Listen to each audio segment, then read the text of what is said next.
is the go live button. And so it is. We are now live on the YouTubes. All right, exciting. Hello, everyone. For both of you that are watching, if I'm rounding up by twos, this is going to be a stream where we talk about the iconic characters. So in the game that I'm going to be making this year, which is more or less already made, we're just going to be making it presentable this year. In All My Sty, we had a very long playtest. We actually had several playtests, but one of the playtests was much longer than the others. And during the playtest, we had this idea where we said, hey, if we have people that are invested enough to play a character class for a long period of time, long enough to make it to the last sort of tier of play, make it to level 10, then there should be sort of a reward. There should be kind of a carrot there for them. And the reward that we decided on was having that person be able to make their character the iconic character. So that means they are now the iconic fighter, if they are the fighter, like the person we're talking to today, Corey, who piloted Giles. And if they are playing the wizard, like Harland, then they get to be the iconic wizard. And so we pay for them to have their own character art put into the book. And when you crack open the All My Sty book and you go to the fighter, that will not be a generic fighter that we had made. That is going to be specifically this fighter. It will be Giles. So today we're going to sit and chat with Corey, who played Giles, just talk a little bit about his experience with playing the campaign. So if you were thinking this might be interesting to me, I like to play fighters, how does a fighter work in this game? I will tell you that Corey is a consummate expert in playing martial characters in different role-playing games. So his vote here, his opinion, should weigh heavily for you. So first, before we get into that, Corey, tell us a little bit about your experience with role-playing games. Like, what sort of stuff have you done? So my first game was about 28 years ago, which makes me feel super old. But I started out with D&D 2nd edition, just barely, before 3rd edition came out. But I played quite a bit of that. And then, let's see, I've done D&D 4th, obviously. I've done some Pathfinder. I've done a very small amount of Pathfinder 2nd Ed. I've done 2 Lancer campaigns now. Oh, I've done Five Rings RPG for Samurais, and yeah, I've done Rogue Trader for Warhammer 40,000 and Wrath and Glory for Warhammer 40,000. Yeah, I think it's especially funny that you toss in just sort of offhandedly, well, obviously D&D 4th edition, given the reputation that edition has. I know that's not been our experience, as you've been a player in several of my games, including my long-running 4E campaign. But for a lot of people, obviously I played 4th edition is not a statement they tend to make. So yeah, you've got a pretty good experience. I actually didn't know that you started with 2nd edition. So I started with AD&D, and then we pretty quickly swapped over to 2E, and then kind of ran a vaguely 2E related homebrew for a long time. So that was kind of cool that I didn't know that's where you got started. Yeah. So, and you know, 4th Ed, for all of its problems, was really a step in the right direction. So, oh, and I have played 5th Ed, but it's okay. Yeah, that's sort of been my thing of like, it's okay. If I had nothing else to play, I wouldn't be anti the game, but we have so many other cool games to play that it's hard to get down to that list on my I'm like, oh, these are all the cool games that I want to play. just having a life and having time, it's very hard to get far enough down my preferences list that 5e will likely to see the list anytime soon, or potentially even ever again, or now 5.5 as they are officially calling it now. I don't know if you've heard. Yeah, that's probably good. Yeah, I mean, you gotta call it in, and then eventually they'll admit that it is its own separate thing, and about the time that it's now time to, develop 6th edition, but then swear that it is going to be backwards compatible. That 6th edition, you'll be able to keep all of your books and all this sort of stuff, and it'll be just like the 2nd, 3rd edition and 1st, 2nd edition thing. Basically, every edition that wasn't the 3.5 to 4e transition all over again. And we'll see how many people get convinced by that. So, but what we're going to be talking about today is All Mice Die. And Corey also was one of the people that in the server I call the Dice Mice, because he was playing in the game in its infancy, right? I said we play tested several times. The very, very early stuff where I just had basically a note card of ideas, had a super rough idea of what I wanted for some of the classes and some of the world and some of the ideas, and we just sort of ran with it and saw what stuck. He was very generous to stick with me to play in some of that, because I don't want to call it rules light. It was more rules quantum. Like they began existing when they needed them to actually do something. So tell us a little bit about Giles. Tell us about what is your take on the fighter. How does the fighter feel in All Mice Die compared to some of these other systems? Like you mentioned, you played D&D 4th edition, you played some Pathfinder, some 5e, some all these other systems. How do you think of the fighter in the context of these other systems that you've played? So it's a little bit more of a... it's got some support abilities that I really liked, comparable to most of the things. I thought that was pretty interesting. To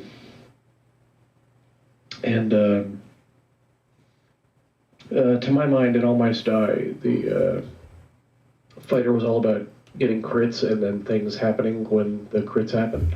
Mm-hmm. Or at least most of the most impactful abilities kind of worked that way. And that was interesting. I liked that quite a bit. And then the other thing was the fighter had access to dual wielding, and I believe it was the only way to practical dual wield at the time. And that is still mostly the case. So dual wielding, I've always thought, is such an interesting thing. There's so many different systems that handle the idea of dual wielding differently. And, I'm not going to say whether people have done it like correctly or incorrectly, but it feels very different depending on what system you're picking up. So, dual wielding is one of those things that I felt I would be okay with it being sort of underpowered, rather than it being sort of like feeling like a necessity. Again, we both played 4th edition, and there were some classes, Ranger in particular, that felt like, well, you needed to dual wield, or you were just sort of leaving a bunch of stuff on the table, right? Like it felt like you were kind of required to dual wield. And yeah, so it's still going to be mostly that the fighter is going to be better at dual wielding than others. But one of the changes, and we're going to talk about this a little bit about what sort of lessons I got from the big play test that we're moving forward. But one of the things that we're going to be talking about is being able to effectively dual wield with a little bit more focus on how your weapons work, and being able to switch up things and being able to get the abilities from your main and offhand weapon, being more of a picture that kind of have stat stick is probably the wrong word, but having the abilities of an offhand weapon feel like they are designed to be an offhand weapon sort of thing, to where you're not going to be attacking with both weapons all the time, but if you have a reason to attack with your offhand, during the campaign, there was a specific weapon that Giles wields, and if you look over here on the stream, you will see his character. That's Giles up there, and that offhand weapon that he's doing, the one he's using in his right hand, ended up being a pretty big like lore piece that ended up getting used because that was your anti-shapeshifter weapon. So tell me a little bit about your panoply of axes, because you were Axeman. So one of the things that the fighter picked up early that didn't necessarily seem super impactful, but ended up being really great, was the ability to swap weapons at will, essentially. Mm-hmm. And at early levels, it sort of allowed for switching between different damage types, like switching for a spear for piercing or a bow, and then back to the great axe for slashing, and then I think I had a bludgeoning weapon, but I can't remember. I think I had a warhammer, but I rarely used it. Yeah, you had the enchanted hammer from the tombs, right? And then eventually, I think you made it. You took you basically made them all axes for the most part. Once you had different damage types that weren't just slashing. Yeah, once I had different materials, I ended up with all great axes. I had so many that I had to have a couple of retainers to carry my extra axes for axe caddies. But yeah, it was one of the funny things for me is I know both you and I are big fans of certain book series, and I'm recently been rereading, or technically listening to, the First Law trilogy, the Blade itself, before they were hanged, those sort of thing. And in that series, there is a character who has like his kids carry his like oversized weapons. They are his like caddies, and like the whole time I was listening to that stuff, I was like, oh man, this is these are retainers that are following along behind Giles, offering weapons as they go, which I thought was pretty fun. So someone who's joined into the chat has basically asked the question: how does this fighter differentiate themselves from the generic fighting man? So I know a lot of our conversation is probably going to be around the idea of like, you know, the 40 or the Pathfinder fighter, the more kind of mechanically complicated games. But they're asking sort of the other way around, right? So you have your like OSR style, I am the fighting man. How does your experience with the All Mice Die fighter differ from what someone who might be expecting if they've played an older school fighter? So I would say, like some of the older school, because it is fairly similar to some of the older school like fighting man type classes. But what I would say how it differentiates itself is that the abilities that you pick up as you go, as you level, kind of range from being like minor, you know, quality of life improvements to massive game changing, you know, types of things. But I was going to say, I know the big one that I got the most use out of was, I can't remember the name of the ability now, but when I crit, other characters got to use my base attack bonus. Yeah, martial prowess. Martial prowess, thank you. Yeah, and you know, one of the things that we're going to be talking about a little bit is how that functioned in the playtest and sort of the lessons learned from it and how to move it forward. So I guess we'll get into that here, which is what is martial prowess? What does it do? How does it work? So fighters, kind of the old school idea of the fighting man in older forms of D&D and those sorts of things, you would be a fighter until the point that you could be like a landed lord, and then you'd have like a good charisma score, or you try to have a good charisma score so you could attract retainers and things like that. And that stays true in this edition a little bit, but the ability to lead others is decoupled from charisma, and instead put as a feature of being a fighter. So you have a leadership score. And so you get good retainer abilities and things like that. But martial prowess, the way that it works is whenever you critically hit, and in All Might Die, if you hit with an attack and you hit by 10 or more, and the fighter has the best attack bonus of any of the classes, so they're the most likely to crit. When you hit by 10 or more, you critically hit, and all of your allies will get a bonus equal to your leadership to all of their d20s. And so that was, in the playtest, a level 5 ability. And one of the things that we realized, and even Giles here, is he's sort of explaining, like, that was the sauce of being the fighter, was that it was a little bit too far down the level track. It felt like the early abilities of fighter, you didn't get that leadership vibe. You didn't get that leader of men vibe. So what we did was we moved that earlier on. So the new fighter, when it comes out, the old martial prowess, which is at level 5, is going to be moved to level 3 instead of level 5. So you'll be able to do that a lot faster. Now your leadership will be a little bit of a smaller number. It'll be 1 lower, so it's going to be slightly less impactful. And we've changed it to where the two sides of the coin, the fighter and the exemplar, affect different things. So it used to be martial prowess, you critically hit. Everybody's better at every fighting thing and every non-fighting thing all the time, and you just have to keep those critical hits rolling if you can. You work together as a team.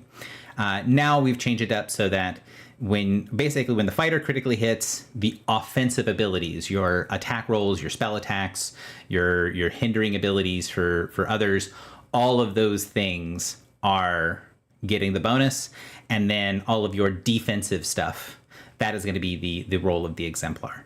So any thoughts on that? What do you think about the martial prowess getting lowered from 5 to 3? Does it feel good to get it earlier, or do you feel like, oh man, I kind of liked it being something that was higher level and more impactful? I think because it is really I feel the iconic ability of the fighter. So I feel like it being earlier is probably good. And so you're getting to experience it when your leadership is a little bit lower. But I'm sure that it's still just as impactful for lower levels. So I think that's a good change for sure.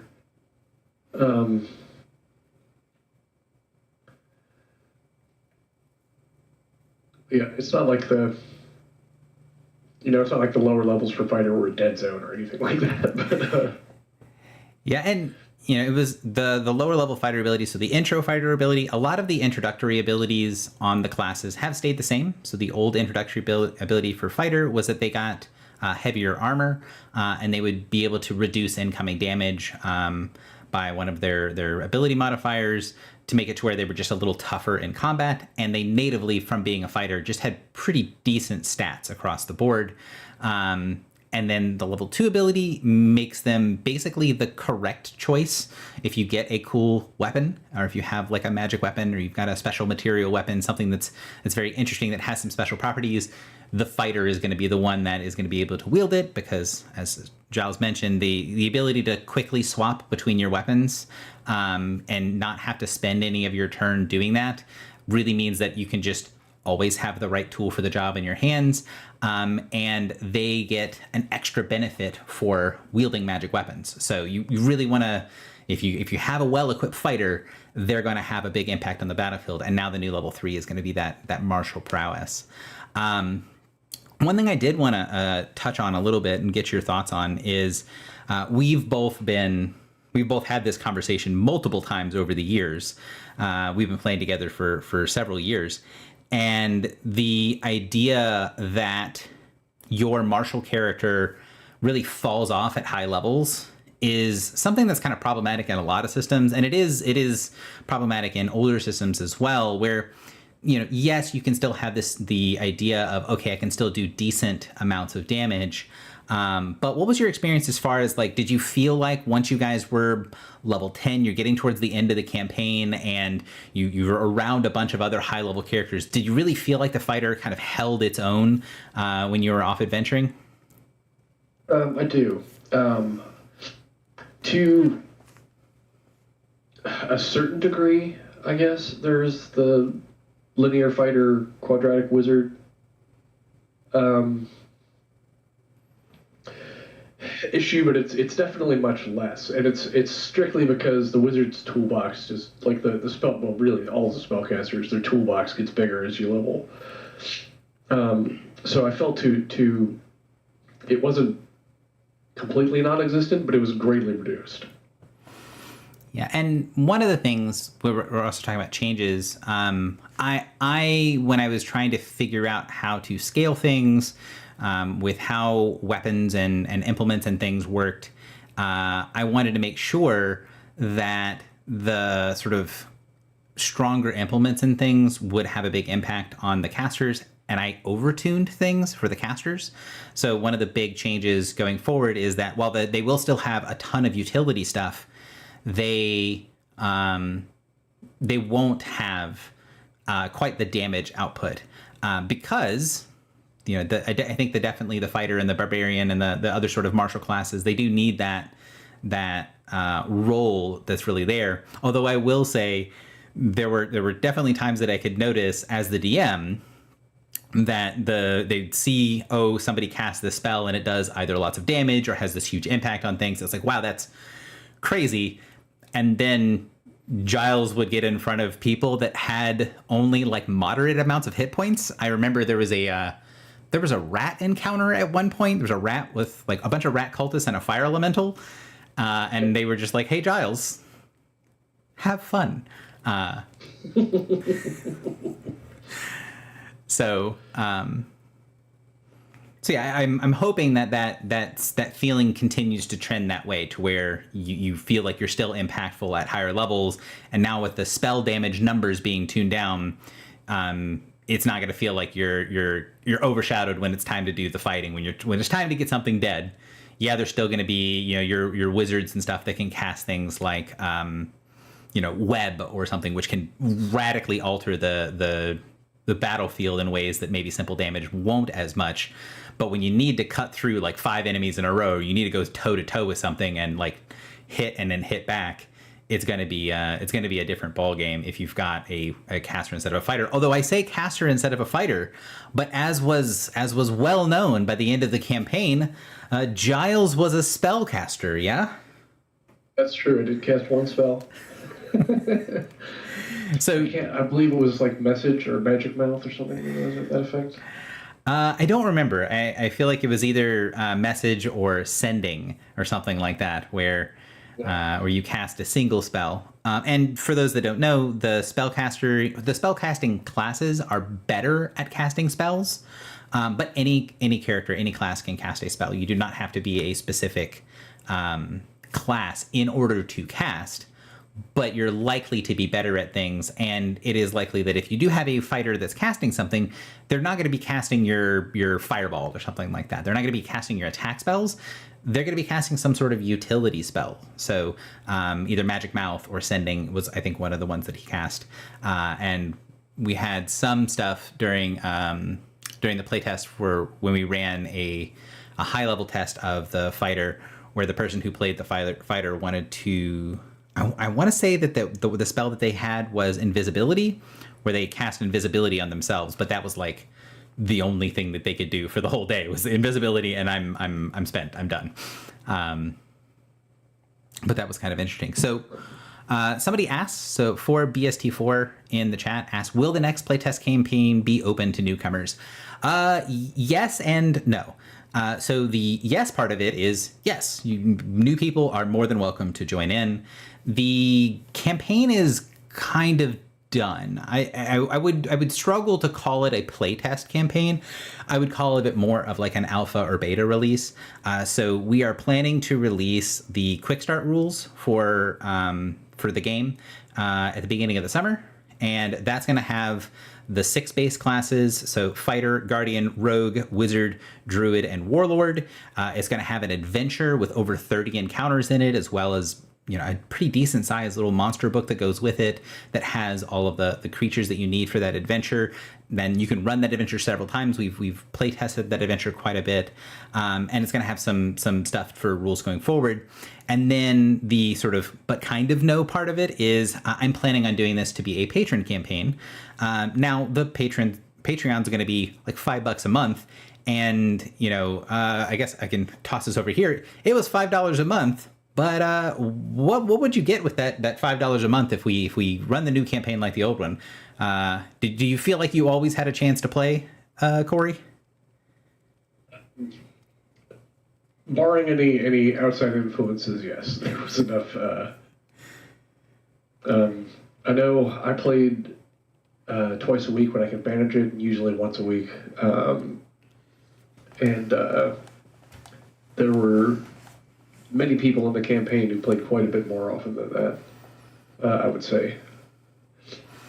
Yeah, so it is $5 a month, but not only is that there's not too much to be able to play, and most people are going to end up playing weekly or bi-weekly at that point. But also, if you do support us on Patreon, when the full rules do come out next year, you'll get a portion of whatever you paid into the campaign as a discount for the final kind of ticket price at the end of the whole experience. I'm hoping, if I can figure out how to make the math work well, that if anyone plays in the campaign, the the portion of that $5 a month, if they play from the campaign is launched to the final rules are out, that it should basically mean that their copy of a PDF copy of the rules would be free. I don't know if that's how the math is going to work yet, but that's my goal. That's what I'd like to be able to do, because at the end of the day, I want more people playing the game. I'm basically financing the game so that I can get cool art. So if you look directly above me on the stream, you'll see this intimidating looking weasel that is Baron Bartleby, the Weasel Lord. And that kind of art is what we're looking at. The art that is the placeholder over here for Giles, that is the commissioned art from one of our players, and I think she did a great job. For the full art in the book, we're going to have the same artist that did Bartleby do a version of Giles, so that there is this sort of higher quality thematic mixture, just so it kind of like looks like it's more of a sort of AAA product on the page. But I'm super excited to be able to do that, because I love working with the artist, and I love the idea of all the characters that we get to play through being people that actually existed. And when we have everything for the game done, I'm hoping I can sit down with Corey and be able to say, okay, let me get all of the stats for your fighter for the whole way through. So whenever we use an example and we say in the books, oh, here's how the rules for something works. Hey, you're going to pick up this heavy object. Well, let's say that you're playing Giles and Giles is level 6. This is all the level 6 stats. And that'll be the real stats that Giles has. So you can sort of have this real example of a character that feels like a person that actually played the campaign. Because I think that it's important to know that, this stuff has actually been tested and was fun. Well, 4BST says that they might have to run it when it comes out. Well, we'll definitely be looking for that. And what I also want to do, if you want to play in the campaign, what we're going to be doing is setting up a pre-campaign for getting the world set out, and anyone who runs 2 games a month will be able to play for free. If it ends up being that everybody plays for free because people will just run a game or 2 a month and not have to pay the ticket price, like, that's fine by me. That just means we've got tons and tons of people playing. So I would be very on board with that. If you think you might want to run, stay tuned. And on Mondays, I'm going to be posting a video here on YouTube that is going through sort of the ideas for the campaign to come. I don't know, Corey, have you had a chance to see either of those Age of the Oak videos that I've posted recently? I started into one, but I was in the middle of doing something, so I kind of got distracted and didn't make it all the way through. It was grilling at the time. No worries, no worries. Yeah, and I'm looking forward to seeing kind of how it goes. One of the things that we're going to be doing for Age of the Oak is that for some of the classes, like the fighter, they are a default class. They're always going to be released. You're pretty much never going to have a campaign that starts without the fighter. But the system is designed, and the way the system is built and kind of teaches the GM how to run things, the core hook is that you're going to go explore, and you should explore and unlock new classes. And there's going to be a lot of classes that get unlocked because we are starting the Age of the Oak with only the starting 6. Any of the people that played as the icons, their character house, so they as a player will be able to play whatever class they made it to icon with last time, so they can sort of kind of keep that prestige. But for some people, like Corey here, who played the fighter, his class is unlocked for everybody. Well, what does that mean? Corey, have I told you yet what my plan is for what your sort of benefit for the Age of the Oak is going to be? Nothing. Huh? No, I haven't heard. You get nothing. Good day, sir. So our the plan is to have your starting mice, and to have double the starting mice, and for your starting mice to be Battleborn, Nice. and to use that system. So I guess I'll ask you, what do you remember what Battleborn is? Like, what is that? I don't remember the benefit, but the circumstances of Battleborn were pretty wild. So, so for those that are listening in the stream, what is a Battleborn? What are the circumstances? So the Battleborn mice are literally born during or slightly after a battle. Since mice are much, and you can testify to this since you just had one yourself, but mice are actually much better at making babies than humans. So you can actually manage to have your mouse born during a battle or just slightly after a battle, and then they get an added benefit as to for sort of the portent of having been born during combat.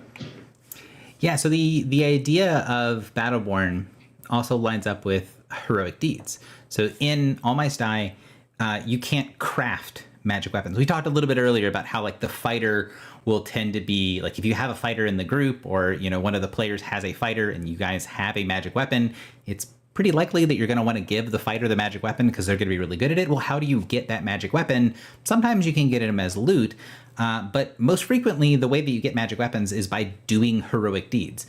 So magic items are created diegetically. So you go and you do a cool thing with your weapons and your armor and your stuff, and then at the end of the session, if what has happened in that game matches up with your personal motto or the motto of your noble family of your house, then one of the pieces of equipment, one of the things you did to accomplish your deed might become magical. So one of the big examples is we had a, I'm trying to remember, I shouldn't use one of my examples. I should ask you, do you remember one of your example of a heroic deed that you did on Giles? Oh. No. There were a lot. So I'm trying to think of one that's suitably. Like I know that.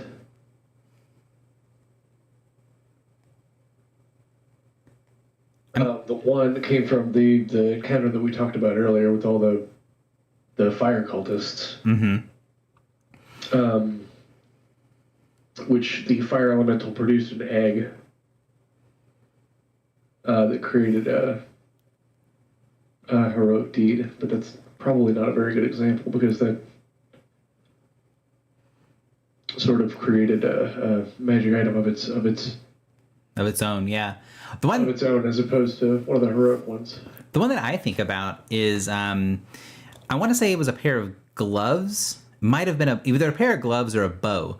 You had a thing where you were able to get a magic arrow from something, and you guys found you found an undead hawk on the way home from an adventure. It was actually the hawk that nearly killed Giles earlier in the playtest.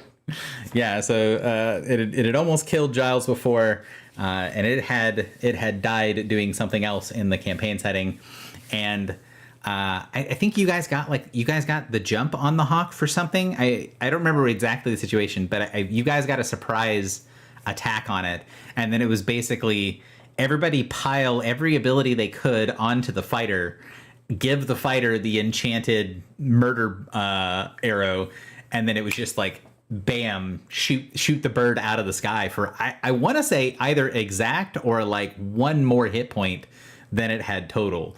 It was crit for as many hit points as it had, pretty much. Yeah, and then I think you got a pair of I was gonna say a bow, but I think it was actually that was how you got your gloves.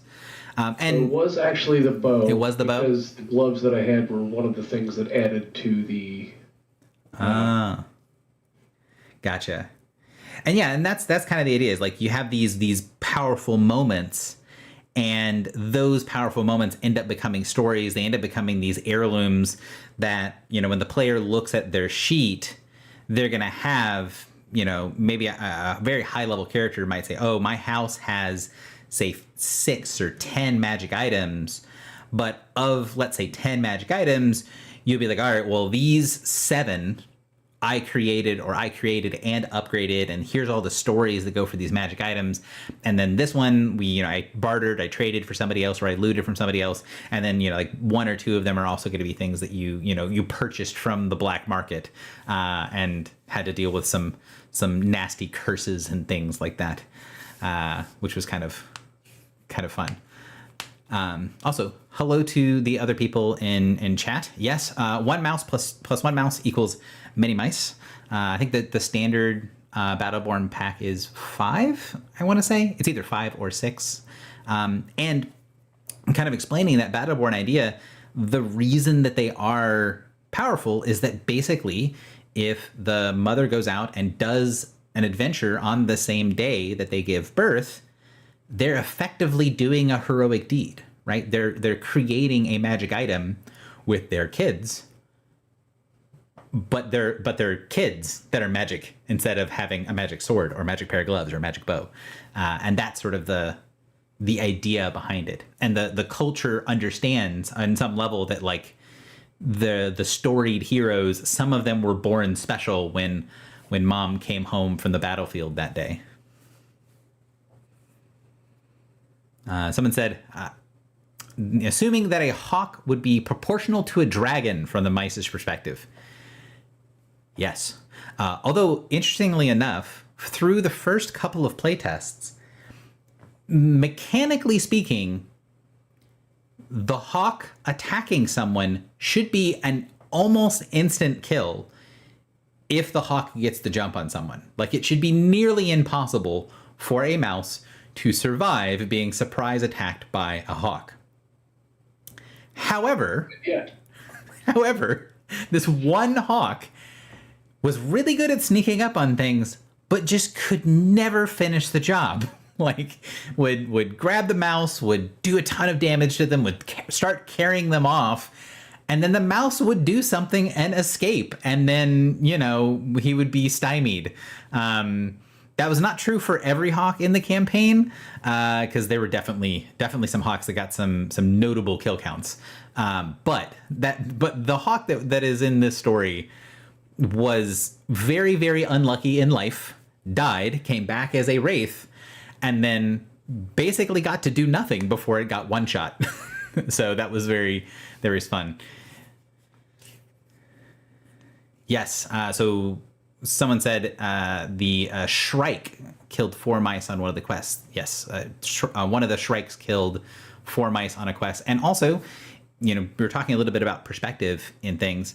I was going to ask you about this, Corey, because I know for a lot of your stuff, you tend to play the human fighting man, right? You tend to play, or at least my experience with you gravitate towards the sort of everyman character to a certain degree. And people are talking about how like the perspective of mice is going to be a bit different. What was that like for you, right? Of you're used to playing kind of, or not used to, but like you gravitate towards the everyman. You still played a fighter in this campaign most of the time, but what was it like being a mouse? Terrifying, mostly. My other fighter in the campaign was actually terrified of everything, and that was a lot of fun to play. The only thing he was more frightened of was the head of my house. But just like somebody mentioned the Shrike, but like to a mouse, or the hawk being the equivalent of a dragon, and that was very much the case. But like, if you don't know anything about shrikes, shrikes are terrifying in real life. Yeah. I mean, the only reason that shrikes are not terrifying to us as humans is because they are much smaller than us. Like, if also they're adorable, but yeah, they look very cute. We actually, interestingly, the Shrike that is the one that killed a bunch of people in the campaign is very intentionally modeled after a Shrike that lives close to my house. And I had a bird feeder. My kids had a bird feeder on the front porch, and there was a Shrike that would just sit in the lower branches of the tree in the front yard and watch the birds. And I had to be like, man, there's going to be a moment that I might have to have a rough conversation with my 7-year-old about the circle of life if the Shrike decides to take out one of the birds at the bird feeder, because that could potentially be kind of traumatizing, because they are about as close to what humans would consider evil in the natural world. Yeah, they're just nature's tiny serial killers. Yeah. Yeah, so that was a lot of fun. So my question for you is going to be, one, are you planning on playing in the campaign this summer? And if so, do you think you're going to want to try to do fighter, do stay sort of martial stuff, or do you think you're going to try something a little different this summer? I am definitely going to play the campaign this summer. I'm desperate to engage with the next All Mice Die thing. You know, in terms of, you know, am I going to play a martial character or you know, roll up some martial characters? Sort of it's what did I say, I guess. Yeah, I mean, I guess that is to a certain degree true. You know, people might not know this if you have no experience with All Mice Die, but when you make a character, you don't pick what classes you're going to play just from a complete list. You roll the dice and you see what classes you qualify for. So different classes. So 13 is always the number to go for. So if you have a 13 strength or better, you can be a fighter. If you have a 12 strength, you cannot be a fighter. And different classes have different combinations of what stats are needed. Now, if you do have the option, you know, let's say you roll a character with, you know, 13 strength and 18 int. Are you going to play a wizard, or are you going to play a smart fighter?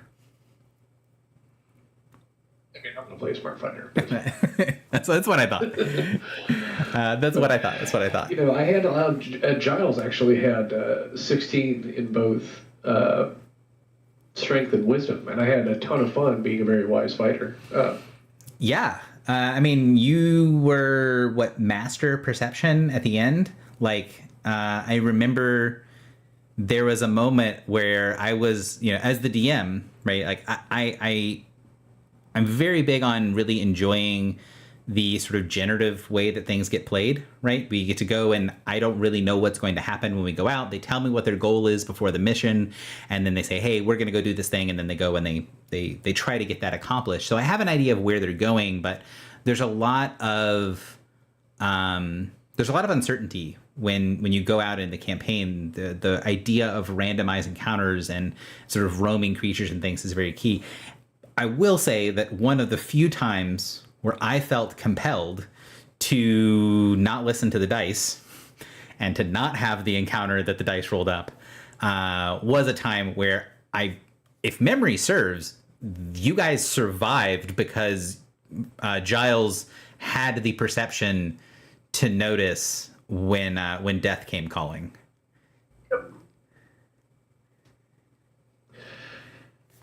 That was pretty bad, but yeah, and then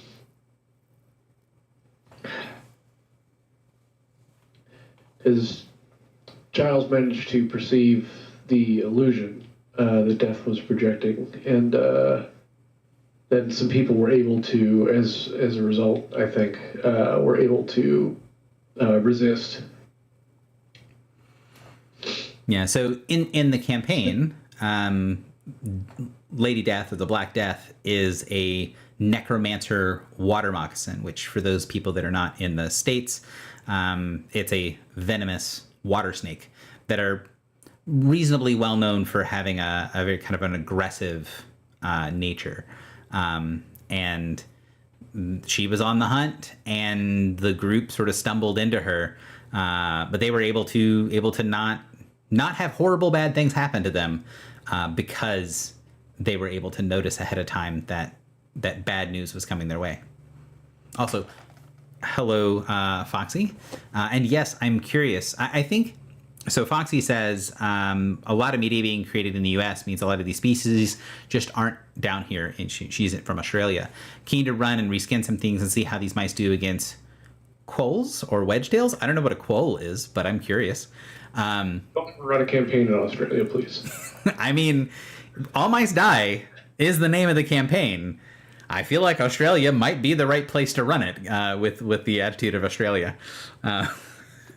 But no, I'd be interested. One of the things that I enjoyed was when we had people from other parts of the world playing.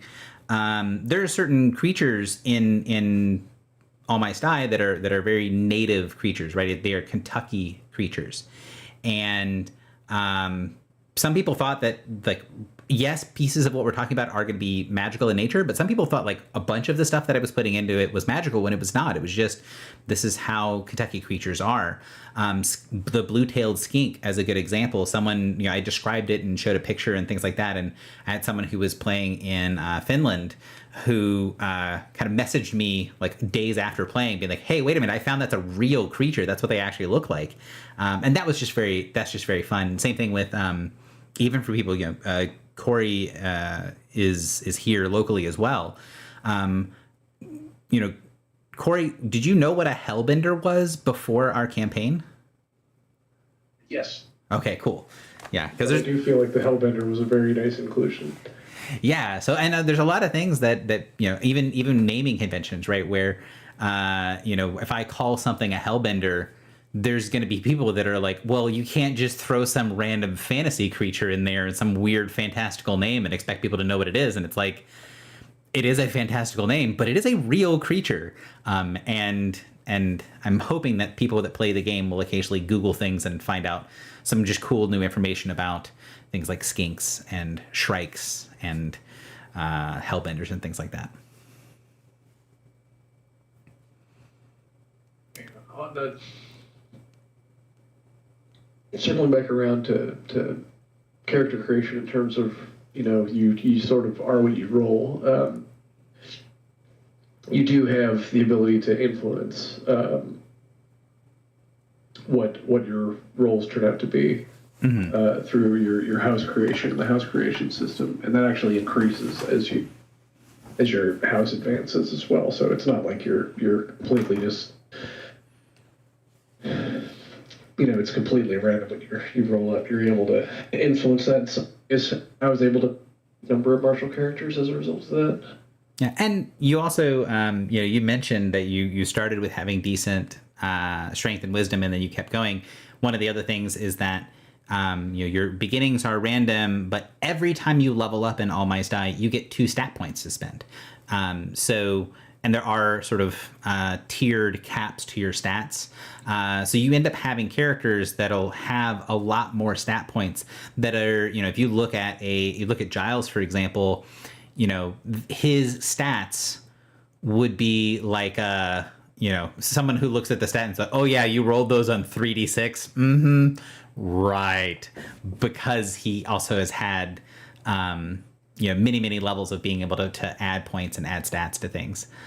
So someone was also talking about someone mentioned the rattlesnake. So if a rattlesnake used their tail, would they be able to stun the mice? You guys had a pretty epic encounter with a rattlesnake. What do you remember about that? But yeah, the rattlesnake's rattle did stun the mice. I believe Giles was in fact stunned. Yep. Or in at least one of the encounters with the rattlesnake. I can't remember if it was the first where we ran or the second where we fought it, but yeah, I think the second one where you fought it, you guys put a lot of effort into incapacitating the rattle so that it didn't do that to you. Yeah. And I think you guys were able to kill it twice before it really got to try to intimidate. Yeah, the first time where we kind of tried to run away, we sort of, the party ended up trying the ill-advised path of just trying to run away without making any effort to help ourselves escape. Yeah. And then the rattle kind of prevented us from not a lot of people made it out of that one. Now, one of the, we'll call it benefits of not a lot of people making it out of that one is that rattlesnake stayed where it was and stayed on the encounter table and was rolled up several times later. But it was too lethargic. It had eaten too much. It had eaten too well to bother the mice for quite some time, for like well over a month. And then eventually the mice realized that the snake was going to be getting hungry again sometime soon. And I don't remember if that was the actual inciting reason why you went to go and kick his teeth in, but I know it happened right around the same time that the snake was now going to be more active, and you all decided it was time to go dice some snake. Yeah, I'm not sure. We were doing a lot of boss hunting at the time, so I'm not exactly sure what initiated that one. Yeah, there was a time there where you realized, oh, this is how heroic deeds work. If we go do heroic nonsense, we get new shiny weapons. And so there was a little bit of a time there when you guys were not going to the tombs where you're like, what are the coolest things that we could go and fight to get new weapons and to get new armor and to kind of level up the cool stuff that we had. So there was a little like boss hunting arc there for a while. And then you guys did some other stuff, and then it kind of ended the campaign with some bigger sort of boss fights.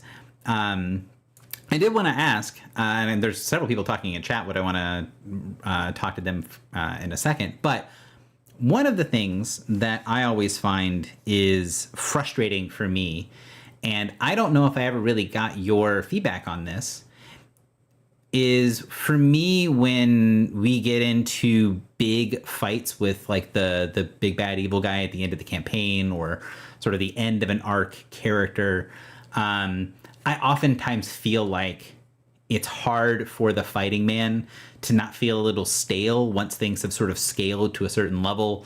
And it's like, okay, it's time to actually go knuckles and jawbones with the dragon or the other big bad of the campaign. Do you remember, and if you do, kind of tell us a little bit about your experience, there was a sort of an epic confrontation with the Dark Lady, with the consort in the campaign. Do you remember kind of that fight? Do you remember how that felt? Did it feel like you could contribute and you were doing all this stuff? I know for Giles, you had something that was pretty specifically important for that fight. But yeah, I was curious about that. Yeah. I actually had a lot of fun with that one. There were some pretty nasty incapacitating type of stuff being thrown around, but I didn't get caught up in too much of that. But having the axe swap was a big deal in that one, because I had, and I'm trying to remember its name. Life. It's like Thief of Life or Vitality Thief. Yeah. Vitality Thief was what was the name of the axe? The gold axe and the little drawing up there. That is Vitality Thief. Yeah, it was made of gold and made into shapeshifters. And then on top of being bane to shapeshifters were also weak to gold as well. Yeah, it was a very focused weapon for murdering one woman. We got a lot of use out of that one, actually. Yeah, that's true. I sort of developed it for one thing, but it ended up working out pretty well for a lot of stuff.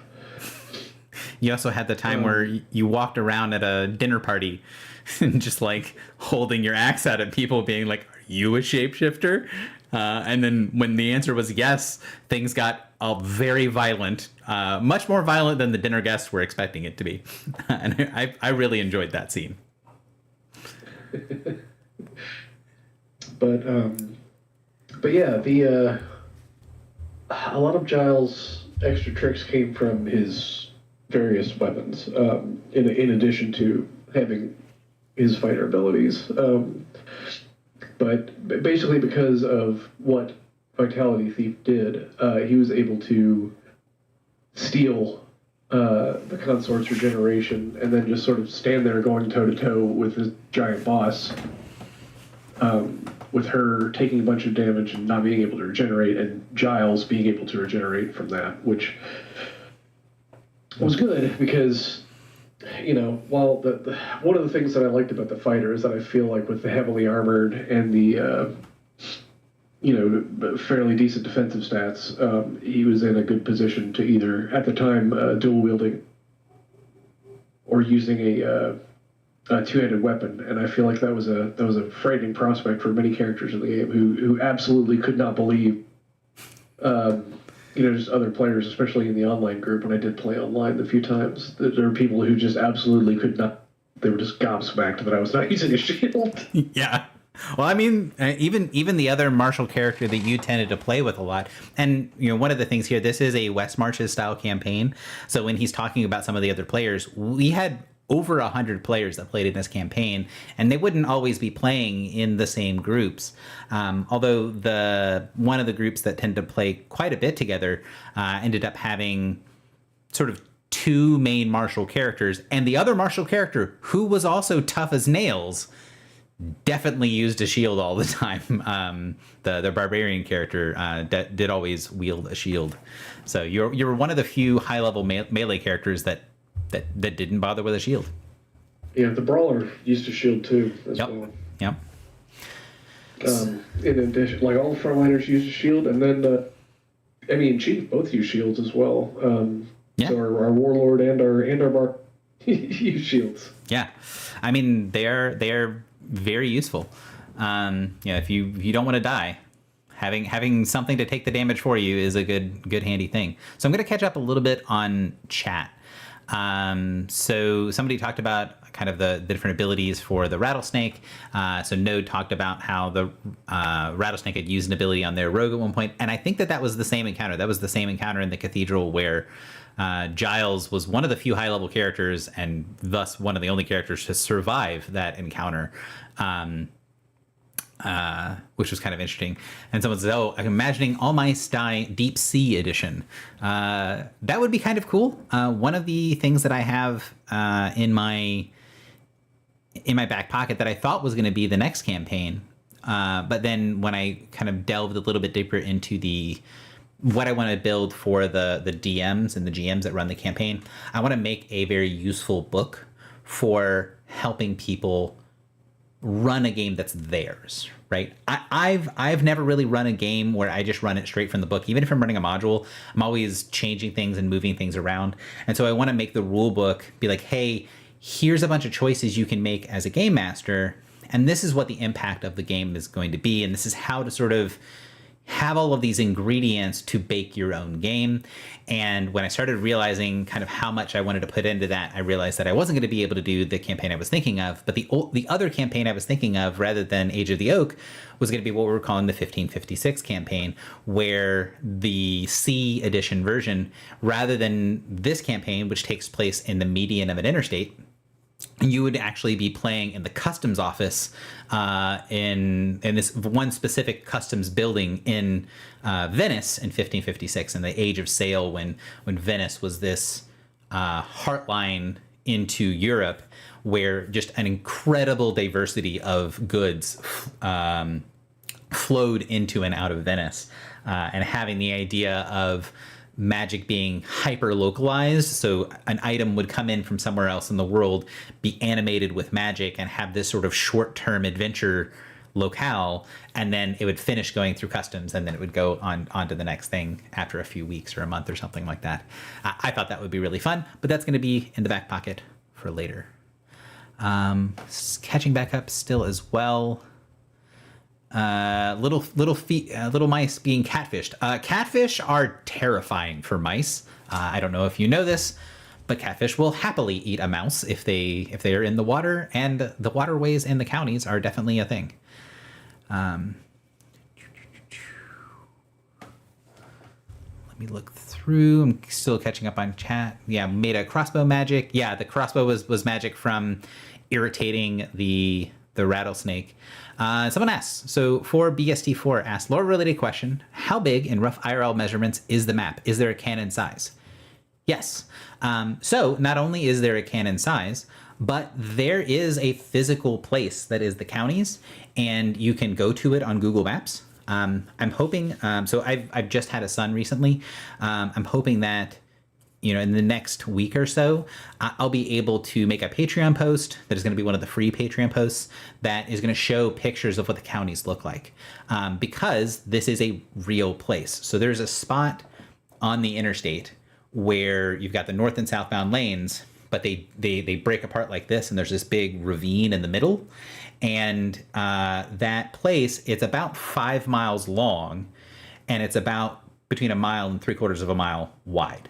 So you have this corridor, long, skinny area that for us is not that much space, but for the mice is an entire campaign area. And you can cross the interstate, but from the perspective of the mice, the wastes, which is what they call the interstate, they can't see very well. They can only see about 10 feet accurately. So from the perspective of a mouse, when you go and you walk across the wasteland, sometimes you go across and it's fine. There's no problems. You get across and it's not that difficult. You just go from here to there.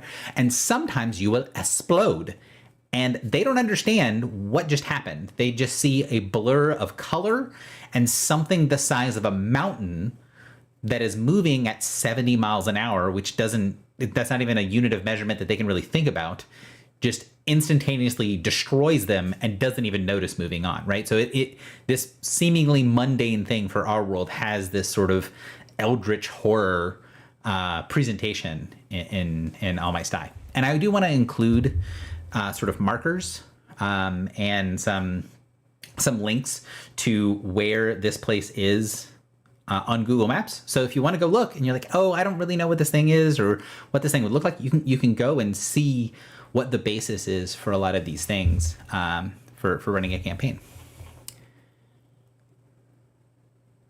One thing that I was slightly disappointed is that in that area, driving up to your place for local meetup games, I saw ground squirrels there, the marmots, a couple times, and we did not encounter a single marmot in the entire game. I was slightly disappointed.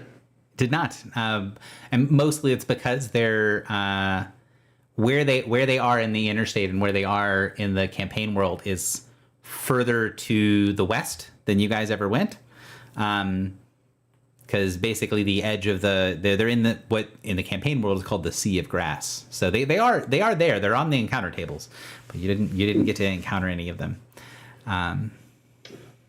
You traveled more. Yeah. Spent too much time in the tombs.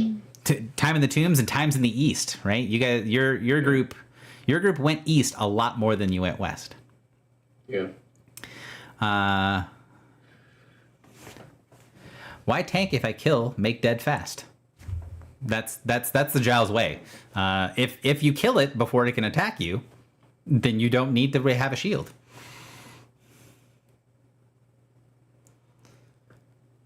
Some success, mixed results. Yeah. Poor Forley had just a was terrified, then getting to the point of maybe the world might not be a horrible, hateful place, and then instantaneously died. Got horrifically unlucky.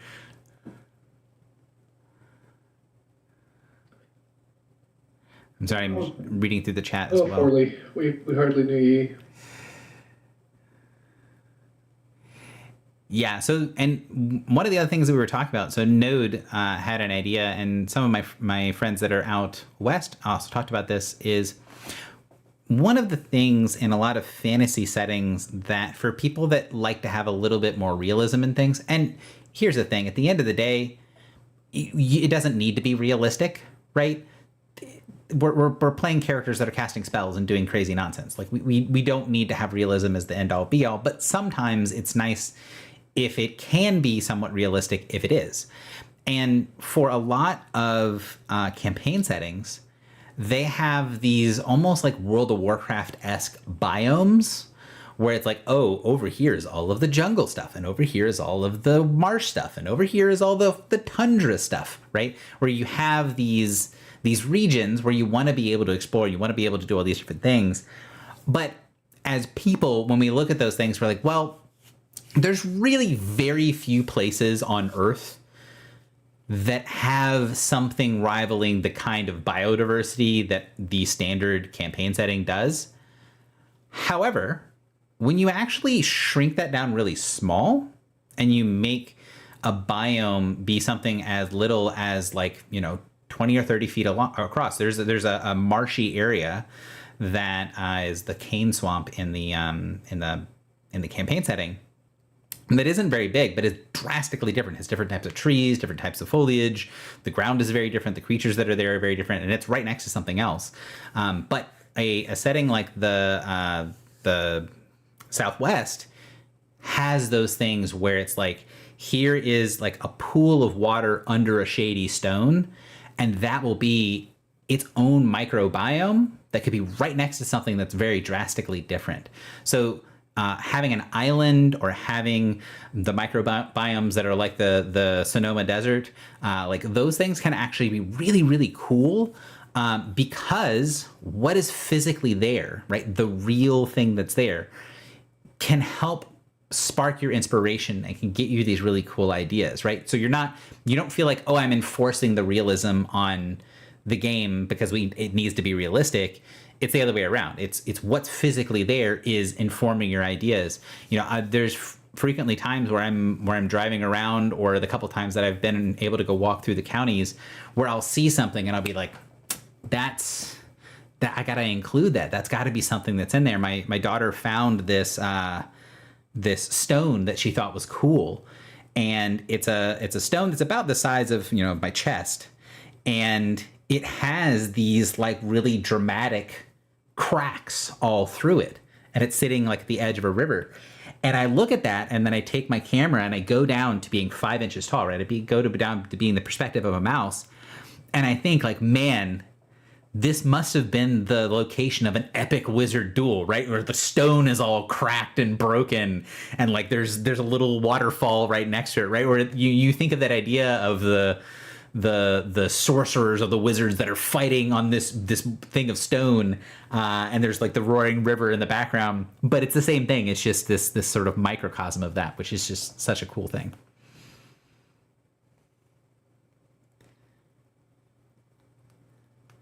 And so people are talking in chat about some other ideas. Yeah, like tidal pools are another great idea for something to do. Like small islands could be fun. I think also like a valley and a mountain, right? Like if you're way up in the mountain someplace and you have these little secluded valleys, you can have a bunch of microbiomes built into that and give yourself some bounds, right? You can give yourself some area because part of the thing about the campaign being West Marches means you start and end at town. And I was going to ask you, Corey, how much did you feel like that? Did you feel like that really restricted your ability to explore? Do you feel like it kind of gave you good boundary lines? Did you feel like it was, because like you're going to be spending a lot of time in the same area. Did it ever feel kind of samey to be in more or less the same area for about a year? No, never. even with restricting ourselves to the tombs a lot of the time, I feel like we had tons of exploration to do, and as a West Marches skeptic, I felt like that was actually a really fun aspect of it.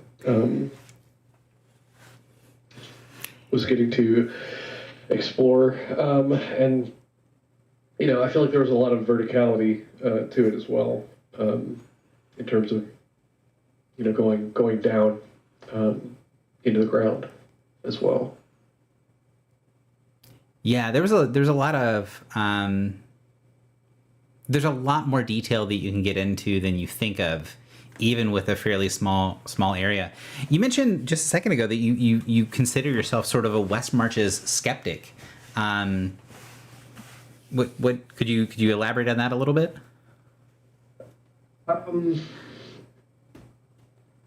I've always kind of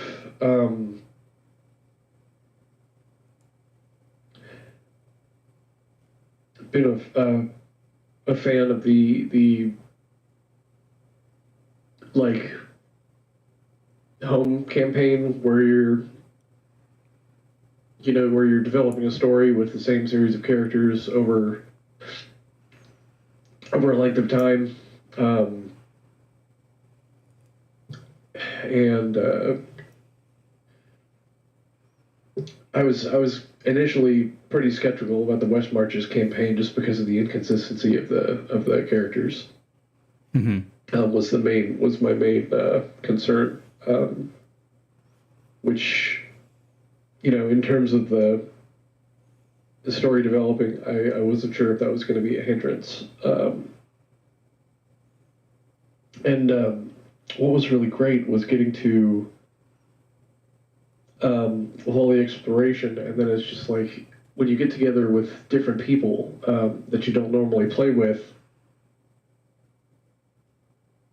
like huge pieces of the puzzle, like drop in and out, just all the time, of where it's this whole like community effort of people like coming together and telling a story, and it was just crazy because just in chat for the Discord, it would just be like people would just offhandedly mention something that they encountered in their adventures, and it would essentially for another group just be a huge lore drop. Yeah, that just happened. I remember the one that I remember the most cleanly was pretty early on in the campaign. You guys had some encounters with undead, and because you guys went, there were the two. We talk about the tombs. There were the barbarian tombs that were off to the east of the starting area, and they spent some time basically dungeon delving there. They spent quite a lot of time in the tombs, finding all kinds of cool stuff that was down there during the campaign. And they found out. I don't remember how. No, I do remember actually. You guys got the sword from the tomb of Lady Deathstrike, and you found out that silver was especially effective, like the superior material, like a silvered sword was especially effective against undead. And then you guys come home from the tombs, and you get into the Discord, and there's like 5 people who immediately, they don't say anything, but just like back to back to back, they go into the crafting channel and they go to spend their downtime, because downtime in the West Marches campaign is very important. And you just have like 5 people who are all crafting silver weapons. And then the other people in the game are like, guys, why? And this sort of beautiful moment of like, the community notices, oh, wait, that entire group of people, they just came back home from an adventure.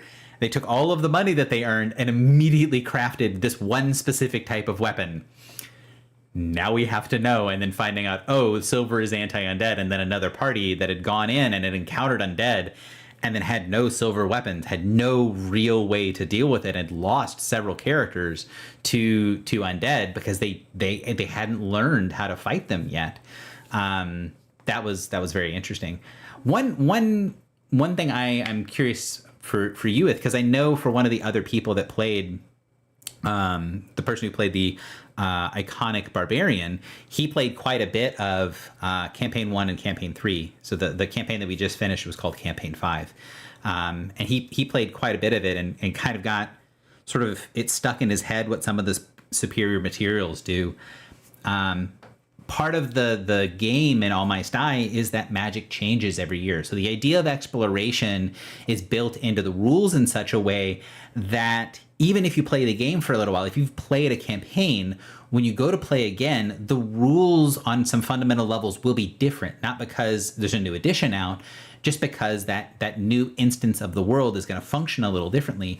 And so there was, throughout the campaign, times where the player Cisco would go to do something with Silver and be like, oh, no, hang on. Silver is against shapeshifters, and have to be like, no, that was last time. That was last year. Silver was against shapeshifters. Silver is actually really good against undead this year.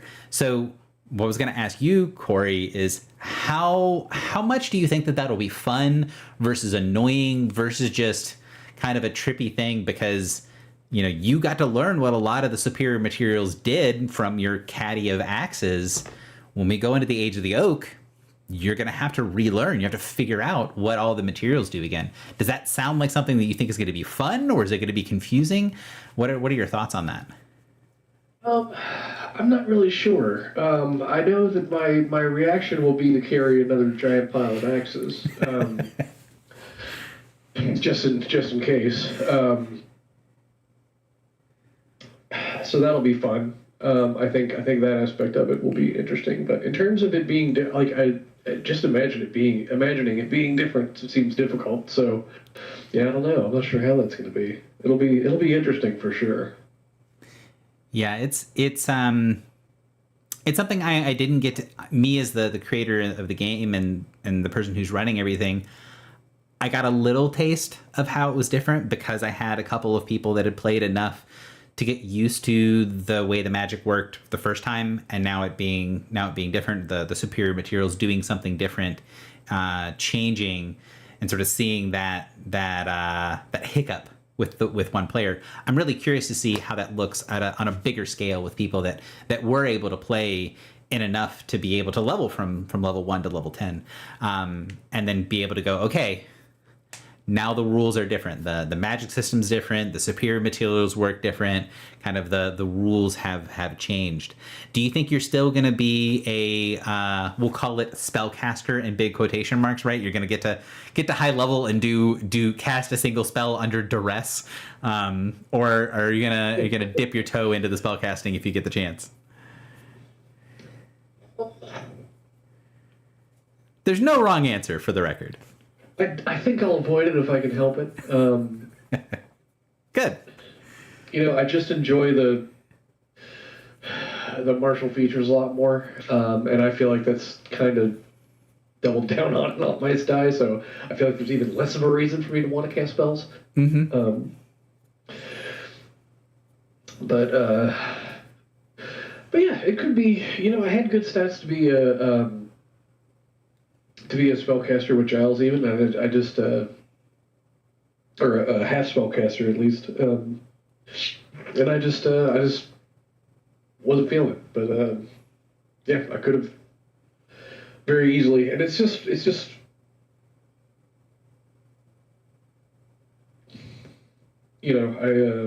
something that I don't really have a reason for it or an explanation as to why I try to avoid those types of things, but yeah, I think if I can manage it. But again, it's kind of what the dice show. I did have an example. I don't even think he cast a spell. Mm-hmm. Well, and I don't want to be like I'm trying to push everybody into casting spells, because I do think with the idea of sort of the caster martial divide, in a system where you have the ability to cast spells and maybe at reduced effectiveness or extra cost or risk or whatever, but like you can still cast spells as a martial character, there is this issue on the design side where if that is a thing that a fighter can do, in, say, example, like in 5e, for example, I feel like as a martial character, I sort of need to get one of the miscellaneous spellcasting sort of things to keep up and to have interesting things to do after a little while. Maybe I can get away with just having like magical equipment or stuff, but most of the time I want to pick up like Eldritch Knight or, the Arcane Trickster, or even just like picking up a feat that gives me a spell or two or something like that, where it feels like I need spellcasting. So I'm really hoping, I'm glad to hear that you feel that you didn't need spellcasting to sort of keep up and feel like you were still contributing, especially since you were playing in a group with the highest level spellcaster in the campaign, that you played with quite frequently.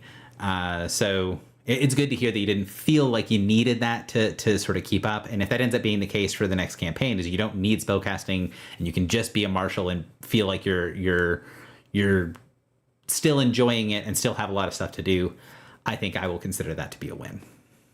Yeah, and honestly, if it came down to it, I could have developed spellcasting with Giles if I'd really wanted to, because he had the willpower to do spellcasting, by the end especially. And I mean, he wouldn't have been very good at attacking, but outside of that, it could have been a thing if you had the hankering to play the Eldritch Knight or whatever as a fighter. Yeah. And that hopefully is the idea, right? Is it should feel like, oh, I could do this, but I don't feel compelled, right? It's like, oh yeah, I could have made them a spellcaster, and I chose not to. And hopefully Giles didn't. I don't think Giles felt crippled because of it, because man, when it was Giles's turn to once the song started playing, Giles started swinging. It was the Giles show every time it was your turn. Yeah. One of the things that I am curious about a little bit is it had moved things around for the fighter. An ability that I did move up, which might have felt like it was higher level because I did change the ability during the campaign. What was your thoughts on, if you're using the correct weapon for the job, right? If you have a magic weapon that is Bane against, that is designed to be against your target in All Might's Die, a Bane weapon is something that is more effective against a specific subcategory of things. So you think of like your traditional sting, right? Your sting from Lord of the Rings that glowed blue when orcs were around. Sting would be like a Bane goblin or Bane orc weapon, right? It's specifically more effective against a specific subtype of thing. And if a fighter has a Bane weapon and they hit, they get extra benefits for it. And if they critically hit, one of the big benefits they get is they don't have to roll any dice. They just maximize everything. I was curious how that played in practice, because some of the feedback that I had from just designers who were looking at that feature said that they would feel like the fighter was kind of boring because they weren't rolling damage dice. But when I watched you play it, that seemed to be a benefit for you. What is your thought on that? Oh yeah, for sure. I mean, to the point where,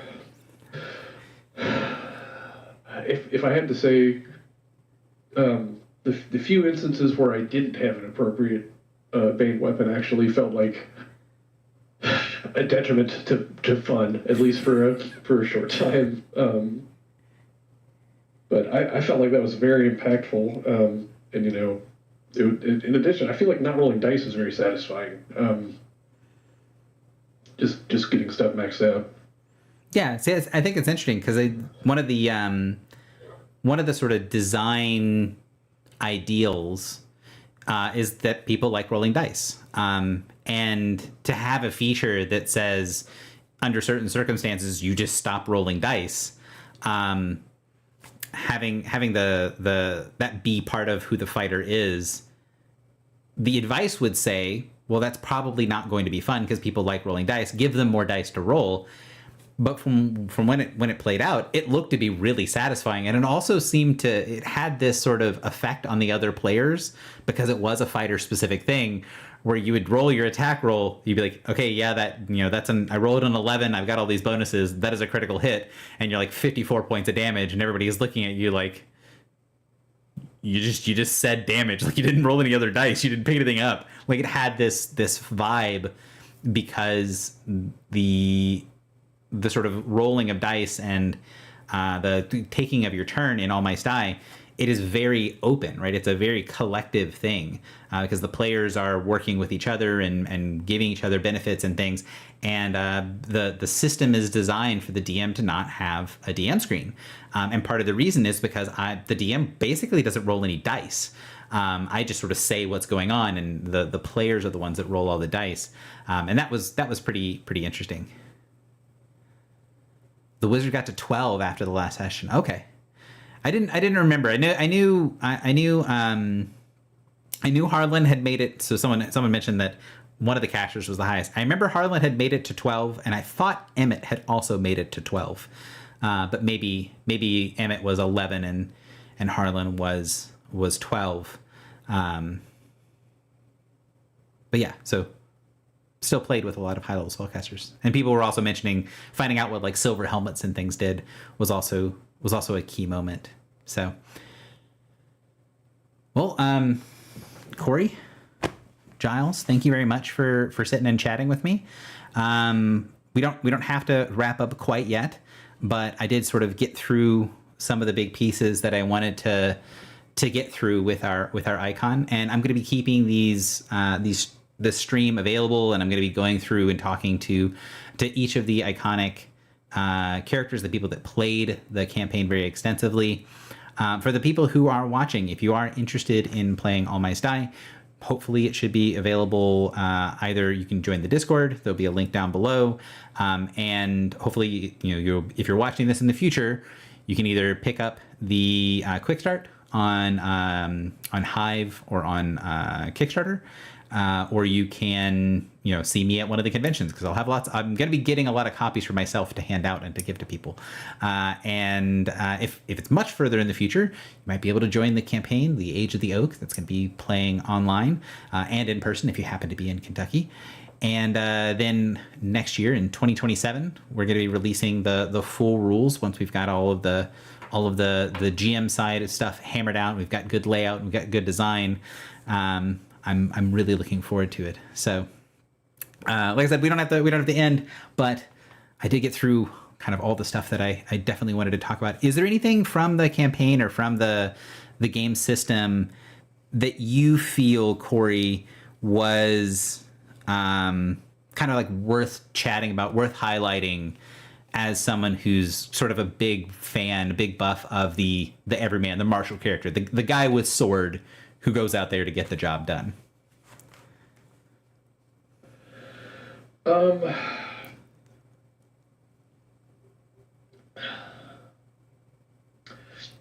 I guess I just want to stress again, and I can't enough, I guess, how much fun it was just collecting this bevy of axes to deal with multiple situations, and then just like having them on hand to swap out, and just making different materials and going through and finding out what the materials did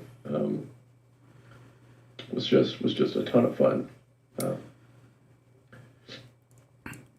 And I don't know that anyone else in the campaign actually got to experience it the same way. Yeah. Since there weren't a whole lot of other high level fighters. It's interesting because there was one other reasonably high level fighter, but Teresa was pretty close. I was worried she was going to get icon. Yeah, Teresa got a bunch of stuff from being the sole survivor of the gym fiend encounter. But they didn't really do that. The closest analog to you and your caddy full of axes was actually Harland to a certain degree. Like so Emmett, the iconic druid, also had quite a few implements that they would use for different situations.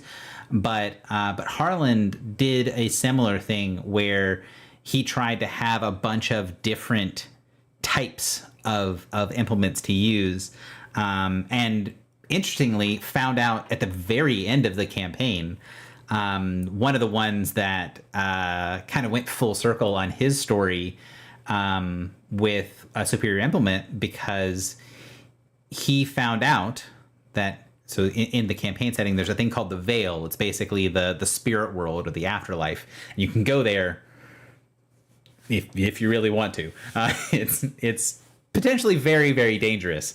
But he nearly died early on from casting what would be a simple spell and not realizing that if you're casting on the other side, it can be very, very dangerous. But he found out way later at the very end of the campaign, kind of the climactic moments of the campaign, that if you cast through a true steel implement, that you could bypass all of the negative rules, all of the downsides of casting on the other side. And so, not quite as the same as your Caddy of Axes, but I think he was the other person in the campaign that really engaged with the superior material system and kind of having different things on hand to try to get the job done, which is a lot of fun. Also, I didn't know that about True Steel. Yeah, I mean, they didn't know it until basically the last session of the campaign, the last series of sessions of the campaign. They found out about what a True Steel implement did, and that was, again, it was fun. It was something that for me as the game designer, for me as a GM, I feel like a lot of the games that I've run and I've played in, the idea of discovery, of exploration, of like mystery, all of the weight of the discovery and the mystery and the exploration gets put on the story of what's happening in the game. And like really getting to like dig into like learning the game itself, learning how your character works, learning how creatures work, and then being able to plan for it and things like that. That's like really early, but that's really basic, right? You figure out, if you're playing Pathfinder 2nd Edition or D&D 5th Edition or something like that, you figure out what your build's going to be, and then that part of it, I don't want to say goes away, but you can kind of complete it, right? You can say, oh, I've built my character out to level 20, and maybe they'll release a new book and I might change something, but you're not really discovering anything past that initial sort of flurry of exploration when you build your character up.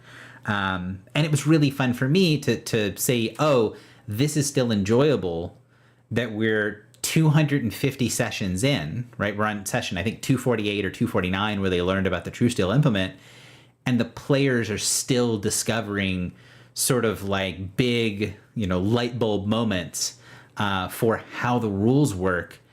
But it's not like, oh, we're getting surprised by this random rule and being screwed over by it, or it's an obscure rule that nobody learned or whatever. But it is this, you're always exploring, you're always learning, there's always another mystery to dig into the scenery with, and being able to see the players get excited about that was so much fun for me as a GM. Yeah, I think especially considering that there's having this big collection of axes made of different materials, it's like there's a story behind every that's yeah, I mean, it's like there too. So it's just like there's always, I don't know. I feel like I'm carrying around a scrapbook made of axes. See, that's a cool thought, and I hadn't thought about it being like all of your magic items being a scrapbook, but I guess it kind of is, right? All of your items are not just this is my +1 fire sword. It's like, oh, this is the sword that I got from doing blank, or for your character, this is the axe that I got from doing this, or this. And then having some items that were adventures, like they remind you of adventures, or some items that became adventures themselves. I know our iconic brawler was dead set on wanting to find a way to uncurse his sword. He didn't even really want to use the sword that much, but the idea of getting the sword uncursed was so important to him for a little while. So you can have these items that are your scrapbook items, like you said, but you can also have these things that are basically like quests into themselves. Yeah, I just if you didn't have a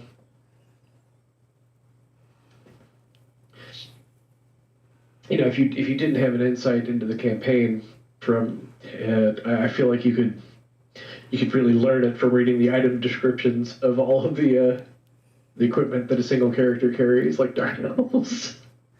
Yeah, I think it'll be interesting when we do the write ups for the icons in the full rules of the explanation for what their character looks like will likely be like a single page of like, all right, here's what they were at level 1, here's what they are at level 10 when they became an icon. So you get kind of 2 pages, right, a front and a back page, and then likely a good chunk of the page count for explaining the icon is going to be this is their gear, right? This is the equipment that they had, and these are sort of the stories of the equipment. Because we did all this through Discord for the most part through Discord, and then for the ones that we did in person, I did take notes on when we made the different items. So you have these things of this is the item, this is what the item did at the end of the campaign, this is how the item was created, this is how the item was upgraded. These are sort of the stories, right? Because the way that the magic system works, where you are constantly building your character through your equipment, and you're constantly improving your equipment by doing greater and greater heroic deeds, doing more and more impressive stuff to make your weapons and armor and everything even stronger, means that you can tell the story of a character by their items, right? By all of these individual moments where you say, as someone just said in chat, this armor I got when I should have died, but I said to death, not today, right? You have each of those things that has a built-in story for it. So I did see someone earlier that said they were their first time here. Grizzlion, hello. I've got a lot of stuff on the channel about All My Sty, and I will be running a campaign of it this summer. There's going to be some other things. If you're still in chat, tell me what is your standard class that you go to for D&D or for another sort of system. What is the archetype that you tend to gravitate towards? And I'll let you know if we have an icon, so I can sort of tell you about if we're going to do a stream of one of those, or if that's going to be one of the ones that's in the future. And just like Giles became the icon by having Corey pilot them to level 10 during the playtest, the same is going to be true for what I'm basically considering the beta release of the campaign, of the rules, which will be the campaign this summer. If someone makes it to level 10 on one of the classes where there is not an icon, then they will be able to do the same thing. They will be able to have their character immortalized, made into the fighter, right? Giles is not a fighter. Giles is the fighter in the campaign. They are going to be the fighter that's in the rule book. They're the one that uses the examples when there's any sort of fighting nonsense that happens.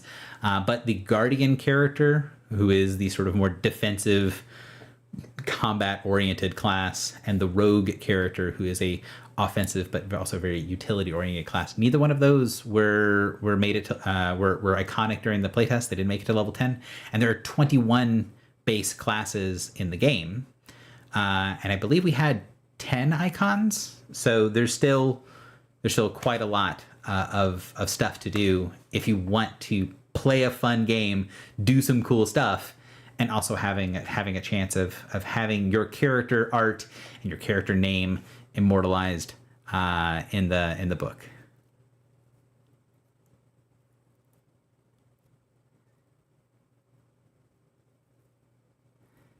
I judge every system by how fun the fighter equivalent is. You know, for BSD4, that's one of the reasons that I wanted to do this stream was because me too. And I know a lot of people that do that for different classes, right? They say, oh, what does the wizard look like in the system? That's going to be that's going to be my impression of the system. And kind of last little story, and then we'll wrap up. Our last little story from me, at least, and then we'll wrap up, is I am a big D&D 4th edition enjoyer. I like 2nd edition Dungeons and Dragons and 4th edition Dungeons and Dragons. Those are the two that I think are sort of top shelf for me. I do enjoy old school play. I enjoy the sort of modern stuff, like the draw steel stuff was very fun. If I wasn't designing All My Sty, I would probably be playing a draw steel game, and then likely some other OSE, maybe like a Dolmen Wood campaign, tile thing. Like those would be the things that I run for. I like both sides. And in this system, in this game, there's something I do want to ask Corey about.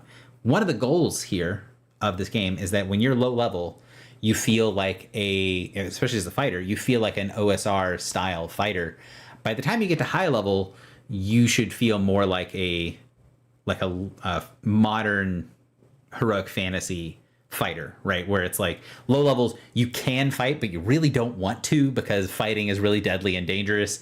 And then you sort of outscale the creatures. Like there's definitely still things that are threats, but it becomes a thing where like, no.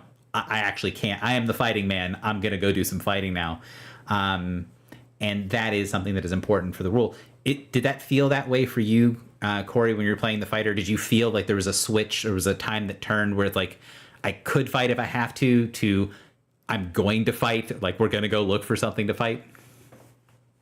Yeah. Like I feel like my favorite example of this is where we had some extra time at the end of a game when we were like level 2 or 3. We were just like, okay, like let's just go find some trouble. Which is a thing that you could do. There's specific rules for it. You roll dice when you go look for trouble. So we encountered a group of 3 rats with mostly crossbows, and those 3 rats beat us up and took our lunch money. Yeah. And we had one character die, and I think another character who was nearly dead as a result of that. And then in a couple of levels, we were taking down the king of the rats, who we like hunted down in his lair. Yeah. And we're fighting rat berserkers and Yunder, the self-proclaimed king of the rats, and his whole entourage that were all very different, and as opposed to like the 3 basic ass rats that we encountered in the wilderness. And it's just like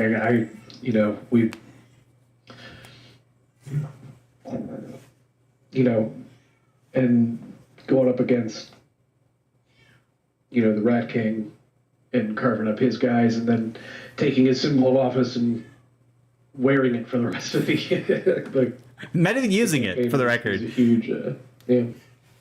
You never even used the Rat King's weapon. You gave it to the person who doesn't fight. You give it to the person who swings the other characters and not a weapon of their own. I did get to use his tail ring very frequently, though. I had a lot of fun with that. Yeah, I think somebody else used the necklace or something. I want to say Petrova used one of the Rat Kings. I think you used like the black band. I don't remember who used what, but there were a lot of things that you guys took from the Rat King that you used for later stuff. Because while some of the items, yes, they have the story of how we made it, there are also items that are like, no, that sword that Chief is wearing over there, it's not just a crystal sword. Like that is the Rat King's. That's Yunder's crystal sword. Yeah, so Warlord, yes. So for BST, for one of the base classes of the game is Warlord.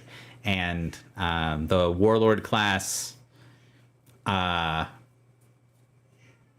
don't want to say that they're necessary, because they're not, but there's the group that had the Warlord with them frequently definitely noticed when they didn't have the Warlord with them and they got into a fight.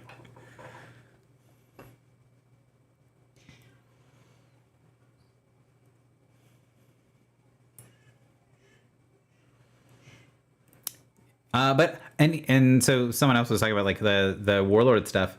It was interesting because we had kind of 2, I don't say groups because that makes it sound like there's like only like 5 or 6 people in each group. We had 2 kind of categories, two cultures of play develop that were slightly different, with the people that played mostly exclusively online, and then the people that played mostly in person.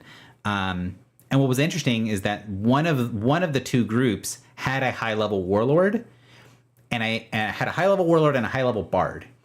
And not always both, but usually I think always one or the other, and frequently both. And that group developed a very heavy. What was Emmy's? What's the phrase from her house? Corey, do you remember Emmy's, the bard's house phrase? I don't. Help me help you. It was very much a, we are a unit. We are collectively, we're kind of working at getting all these buffs together and sort of very heavy teamwork oriented.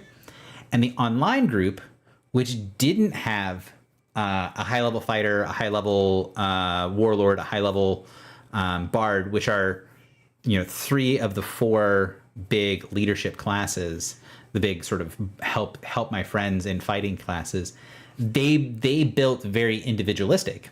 And it was fun running for both because it wasn't that one group was wrong. Like one group wasn't like way more overpowered than the other, but they had very different approaches to problems. They had very different approaches to like combats of things. They had very different approaches for like what they considered to be their basic kit that they left home with. Was really cool to watch. Help me, help you, help the barbarian, kill everyone. Yeah, that was for the most part, the online group had a barbarian that was a lot of the focus of when things needed to die. The high level in-person players, Petrova definitely did a lot of damage, but Petrova being the barbarian, I really feel like the barbarian and the fighter were sort of like, Giles and Petrova. Let me know if you think it felt different, Corey. But I felt like the two of you guys were like neck and neck all the time, like sort of interchangeable about who was doing the most ass kicking. Corvus too. Corvus too. Yeah, the brawler. Well. I feel like we had, and I feel like with the warlord and the bard being there, I feel like we all had our times to be superstars as well. Yeah, the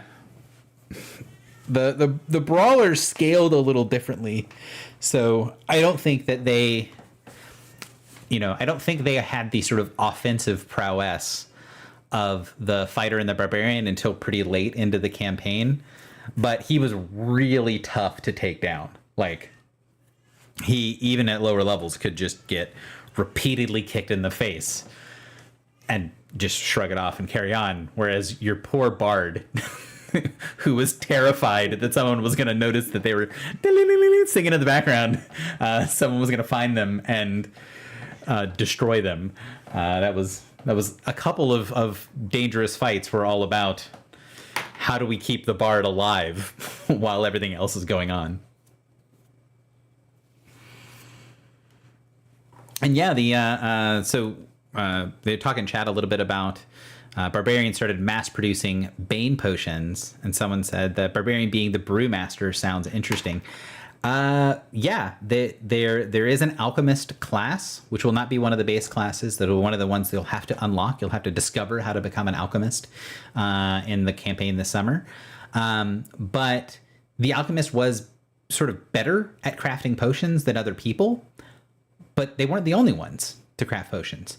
This campaign lasted for a year. There's a spreadsheet of all the potions that got crafted. There were 1,200 potions crafted by the players. And when you craft a potion, you have to spend a day of downtime. And the time in the game is connected to the time IRL. So like you have to say, oh, I'm not going to play a character for, several days. Maybe I'm not going to play this character this week. Instead, I'm going to have them go craft me some potions. And that did really impact stuff.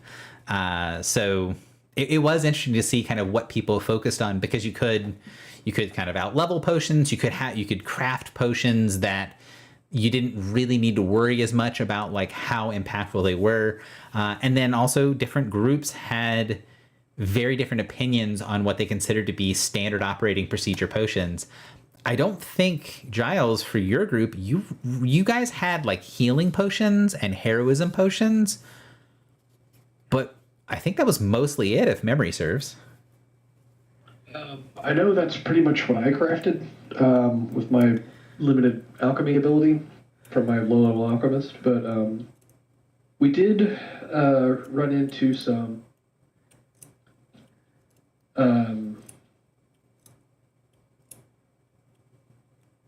what was it?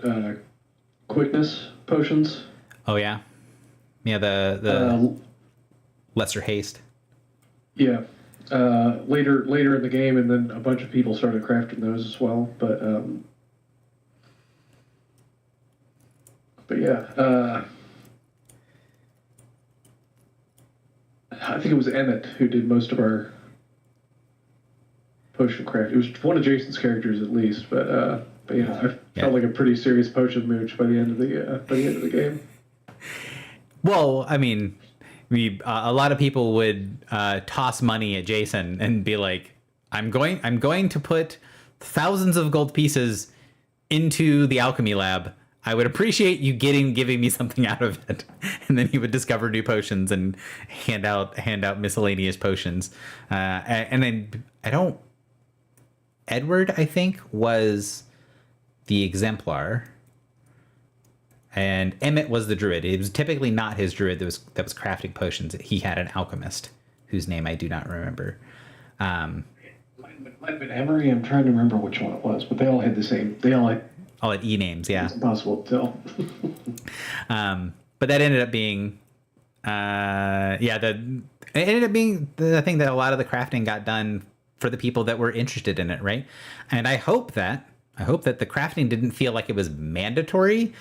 But if it was like, oh, someone is really engaged with this, like Jason really likes doing I don't know, likes it, I'll ask him when he does his iconic druid stream. But he did a lot, engage with that system a lot. So he could really engage with the system and be really well known and master all of these potions and discover all these different types of effects and abilities.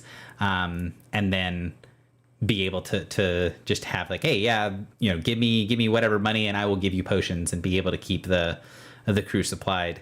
And then the online, which again, the difference in play, right? The in-person group mostly had like a couple of utility potions for very specific stuff that Emmett would carry with him.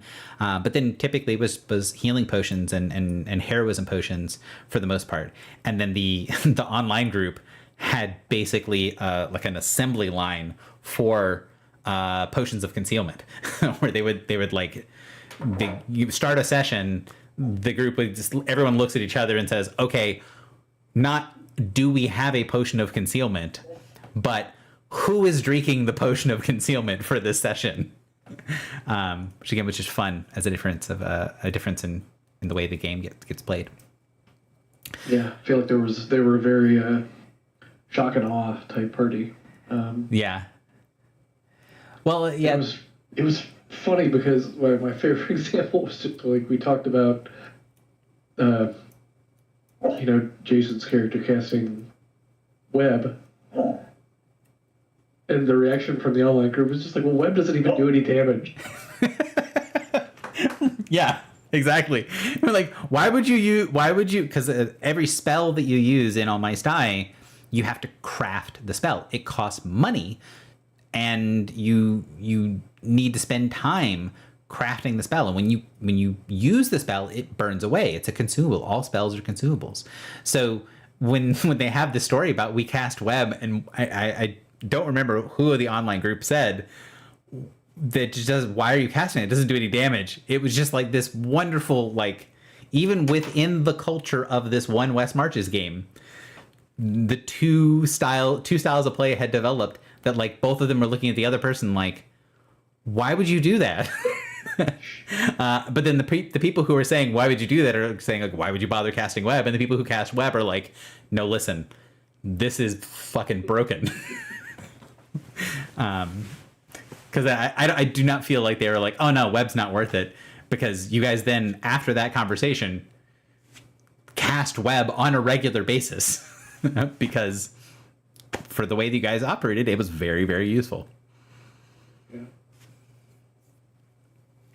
All right. Well, Corey, thank you very much for jumping on and chatting with me. Thank you for the people that joined into the stream.